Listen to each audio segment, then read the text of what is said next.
الحمد لله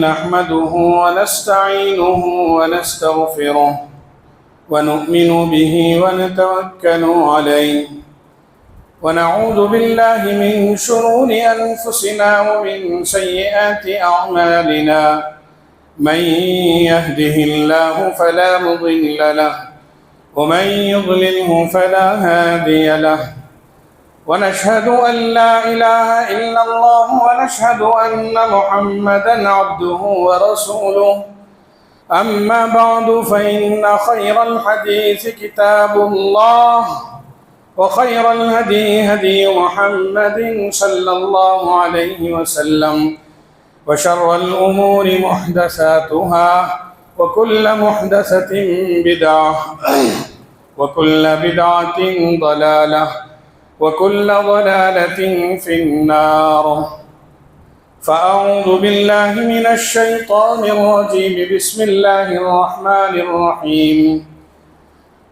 وما أمروا إلا ليعبدوا الله مخلصين له الدين برادران ملت، معزز سامعین اور ملت اسلامیہ کے نوجوانوں،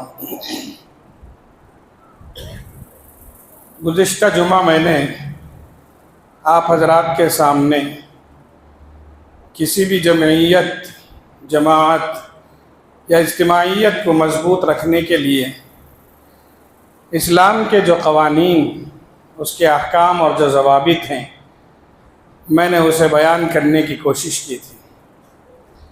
اس سلسلے میں میں نے یہ عرض کیا تھا کہ ہم اس نظام کے استحکام کے لیے جن لوگوں کا انتخاب ہم کریں گے، ان کے اندر وہ کون سی خصوصیات ہونی چاہیے جو اسلام کو مطلوب ہے اور اس نظام کو مضبوط کرنے کے لیے بہتر سے بہتر ہو۔ قرآن کریم میں اور احادیث نبویہ میں ان لوگوں کو بھی اس بات کی تاکید کی گئی ہے جو لوگ ذمہ داری سنبھالتے ہیں، ان کو بھی چاہیے کہ وہ جو بھی ذمہ داری سنبھالیں اللہ اور اس کے رسول کے احکامات کے مطابق اپنی ذمہ داریوں کو ادا کرنے کی کوشش کریں۔ جن لوگوں کو جو بھی عہدہ نصیب ہو، جو بھی ذمہ داری ملے، اس سلسلے میں اسلام ان کو سب سے پہلے اس بات کی تاکید کرتا ہے کہ جو عہدہ، جو منصب آپ کو ملا ہے، اس سلسلے میں اپنی نیت کو خالص کر لیں۔ آپ کی نیت جتنی اچھی ہوگی، جتنی خالص ہوگی، للہیت پر مبنی ہوگی، اسی قدر اللہ کی نصرت اور اللہ کی مدد آپ کے ساتھ شامل حال رہے گی۔ عام طور پر عہدے کے ساتھ نیتوں کا کھوٹ بھی ساتھ لگ جاتا ہے۔ اگر عہدہ اور منصب مل گیا، نیتیں اگر خراب ہو گئیں تو پھر انسان جانبداری سے کام لیتا ہے، لوگوں پر ظلم اور تشدد کرنے سے رکتا نہیں ہے، بے انصافی سے نہیں رکتا، اور ہر چیز اپنے مفاد کی خاطر کرنے کی کوشش کرتا ہے۔ جبکہ نیت اگر اچھی ہو، خالص ہو، للہیت پر ہمارا جذبہ قائم ہو، تو پھر اس کا سب سے بڑا فائدہ یہ ہوگا کہ وہ انسان اپنی ذمہ داری کو خدمت سمجھ کر قبول کرے گا۔ جو انسان کوئی بھی ذمہ داری خدمت سمجھ کر قبول کرے گا، اسے کوئی بھی کام بڑا یا چھوٹا نہیں لگتا۔ آدمی جب ذمہ داری سنبھال لیتا ہے تو یہ سمجھتا ہے کہ میں بڑا ہو گیا ہوں، اور جب وہ اپنے آپ کو بڑا سمجھتا ہے تو وہ کچھ ایسے کام جسے اسے کرنے چاہیے وہ سمجھتا ہے کہ یہ میرا کام نہیں ہے، یہ میرے پریسٹیج کے خلاف ہے، یہ میرے بڑپن کے خلاف ہے، میں یہ کام نہیں کروں گا۔ چھوٹے چھوٹے کام میں نہیں کروں گا، میں وہی کام کروں گا جو میرے لائق ہو۔ اللہ اکبر، ذمہ داری آپ نے سنبھال لی اور آپ کا جذبہ خالص ہو، نیت خدمت کی ہو، تو پھر انسان کے دل میں اللہ ایسا جذبہ فرما دیتے ہیں، کار فرما دیتے ہیں کہ وہ آدمی کوئی کام بڑا یا چھوٹا نہیں سمجھتا۔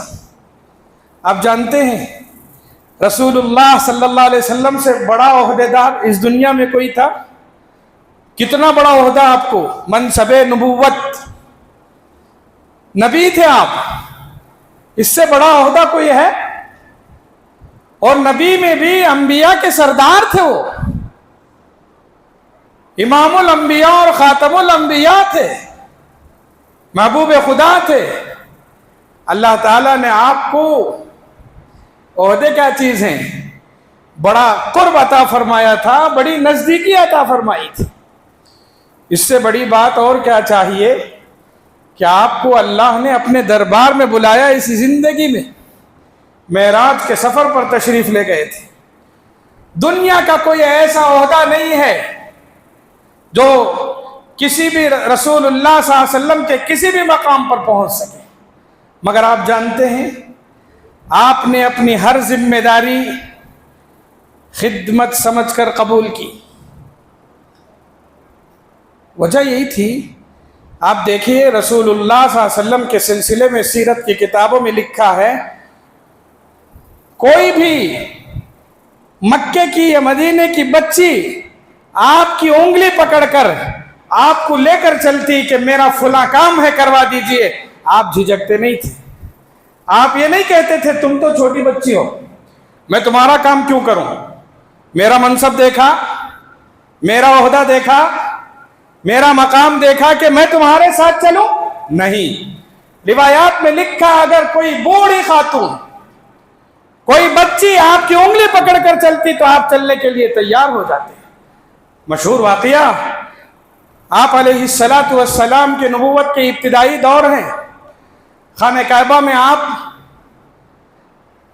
عبادت میں ریاضت میں مصروف ہیں۔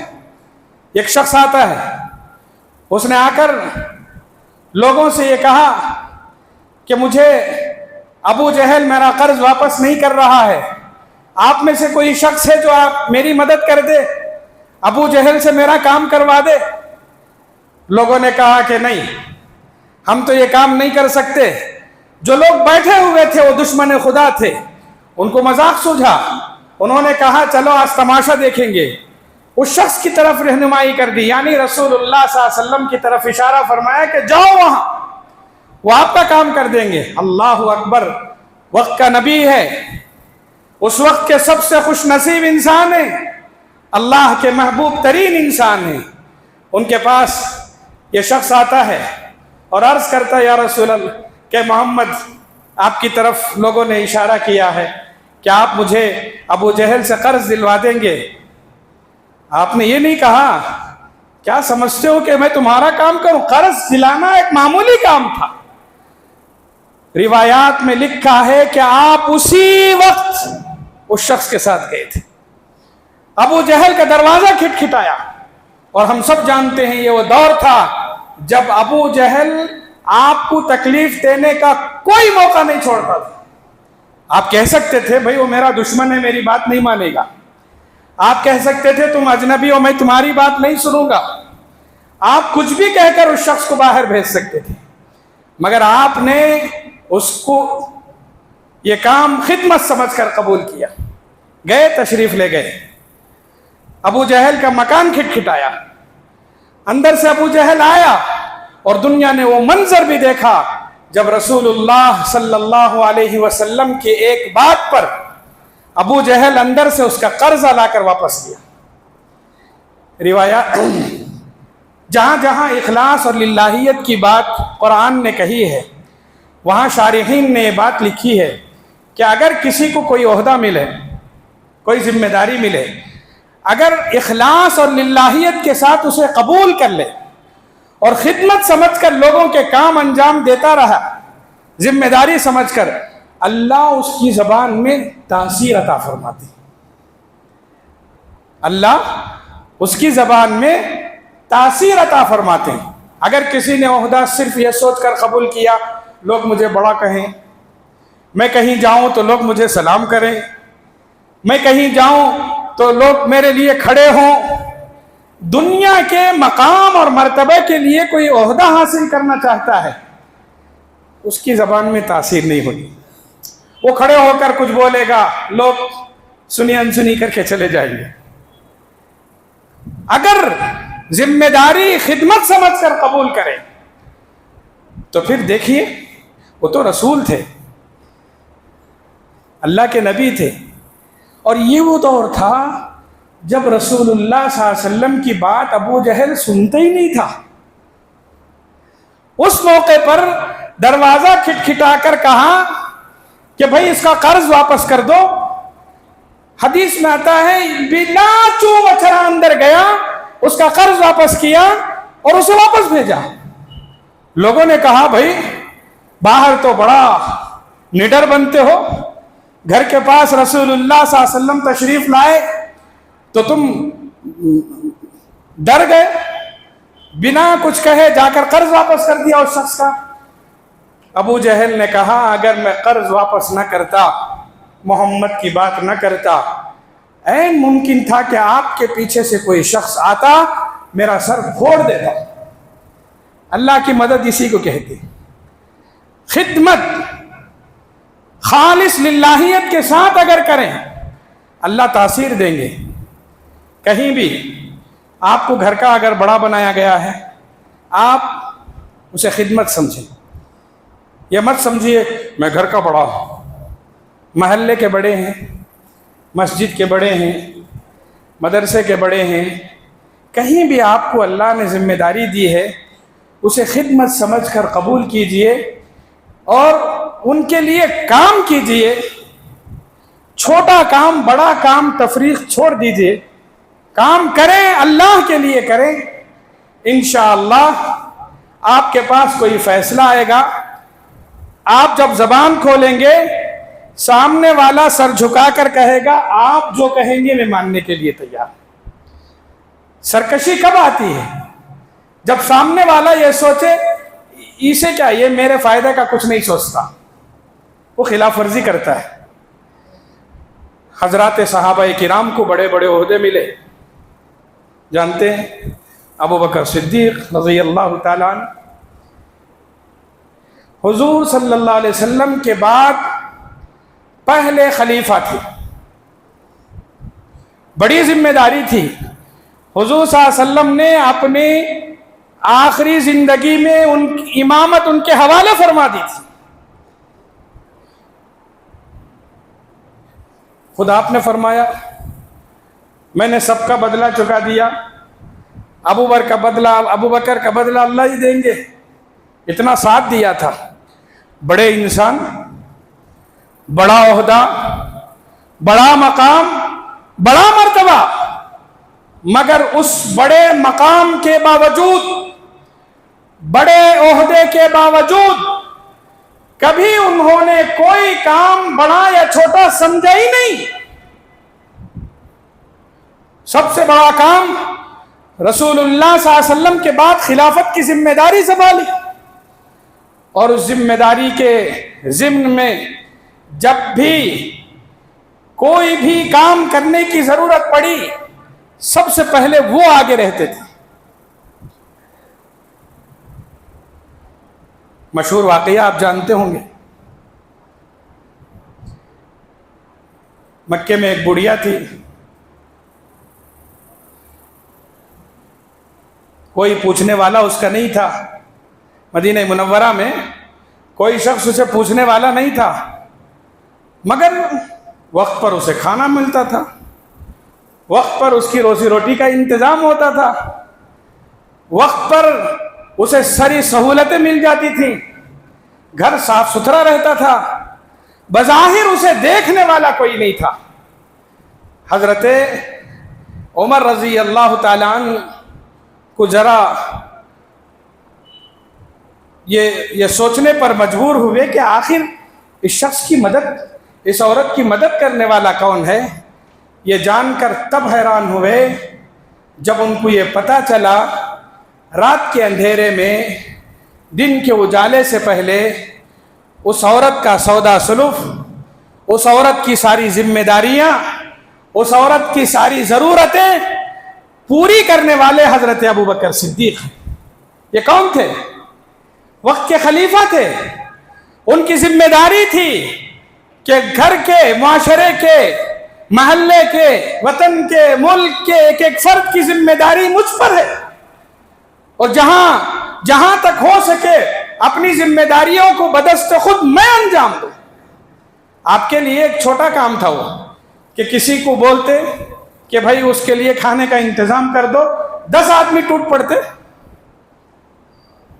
کام چھوٹا بڑا نہیں ہوتا، اخلاص ہو، للہیت ہو، ذمہ داری یہ سوچ کر قبول کریں کہ اس ذمہ داری سے مجھے لوگوں کا سلام، لوگوں کا کھڑا ہونا اور لوگوں کی عزت نہیں بلکہ اللہ قبول کرے۔ اللہ کی رضا چاہیے، اللہ کی مدد چاہیے۔ حضرت حسین ابن علی رضی اللہ تعالی اپنے وقت کے بہت بڑے بزرگ تھے۔ ان کا انتقال ہوا، لوگوں نے دیکھا پیٹھ میں ہرے ہرے نشان ہیں۔ بعد میں تحقیق سے پتہ چلا ان کے انتقال کے بعد کچھ گھروں کو راشن ملنا بند ہو گیا۔ تب پتہ چلا اپنی ساری زندگی بیواؤں، محتاجوں اور ضرورت مندوں تک رات کے اندھیرے میں خود پیٹھ پر ان کا سودا اٹھا کر پہنچاتے تھے۔ کسی سے نہیں کہتے تھے، ان کی زندگی میں کسی کو پتہ چلنے ہی نہیں دیا۔ یعنی میرے کہنے کا مقصد یہ ہے کہ ذمہ داری کوئی بھی ملے، عہدہ کوئی بھی ملے، گزشتہ جمعہ میں نے کہا مانگ کر مت لیجیے، آپ رہیے اپنی جگہ پر، آپ کے اندر صلاحیت ہے تو لوگ خود آ کر آپ سے کہیں گے آئیے ذمہ داری سنبھالیے، لوگ آ کر کہیں گے اور اس میں اللہ کی مدد ملے گی۔ اور جب ذمہ داری مل گئی تو اس ذمہ داری کو خدمت سمجھ کر قبول کیجیے کہ مجھے کام کرنا ہے اور یہ کام اللہ کے لیے کرنا ہے۔ جب تک میں عہدے پر رہوں میں اپنے بیٹوں کا فائدہ نہیں دیکھوں گا، میں اپنے بچوں کا فائدہ نہیں دیکھوں گا، مجھے قوم کی کامیابی چاہیے، محلے کی کامیابی چاہیے، مسجد کی کامیابی چاہیے، گھر والوں کی، رشتہ داروں کی پرواہ کیے بغیر آپ عوام کی خدمت کرنے کا ارادہ کریں۔ انشاءاللہ اس کی وجہ سے آپ کے اندر اللہ کامیابی بھی نصیب کریں گے، مقبولیت بھی نصیب کریں گے۔ حضرت عمر حضرت ابوبکر کے بعد دوسرے خلیفہ ہیں، ان کا مقام، ان کا مرتبہ رسول اللہ صلی اللہ علیہ وسلم کے زمانے میں کیا تھا؟ جرأت شیطان کو بھی نہیں تھی کہ حضرت ابوبکر عمر رضی اللہ تعالیٰ عنہ کے سامنے آئے، مگر دین کے معاملے میں اتنے عاجز، اتنی انکساری اور اس قدر کام کرنے کا جذبہ کہ امیر المومنین اور وہ بھی جلالی انسان مدینے میں بیٹھے ہیں، قیصر و کسریٰ کے دربار جو سپر پاور طاقتیں تھی اس وقت، نام آتا سناٹا چھا جاتا تھا، اتنے بڑے عہدے پر تھے۔ سبحان اللہ، ہم نے کئی مرتبہ وہ قصہ سنا ہے جب حضرت عمر رات کے اندھیرے میں اپنی پیٹھ پر لوگوں کا سودا اٹھا کر ان کے گھروں تک پہنچاتے تھے۔ تاریخ روشن ہے ایسی مثالوں سے جنہوں نے کوئی بھی عہدہ، کوئی بھی ذمہ داری خدمت سمجھ کر قبول کی ہو۔ حضرت عمر راستے میں، گلیوں میں، اندھیرے میں گشت لگاتے تھے،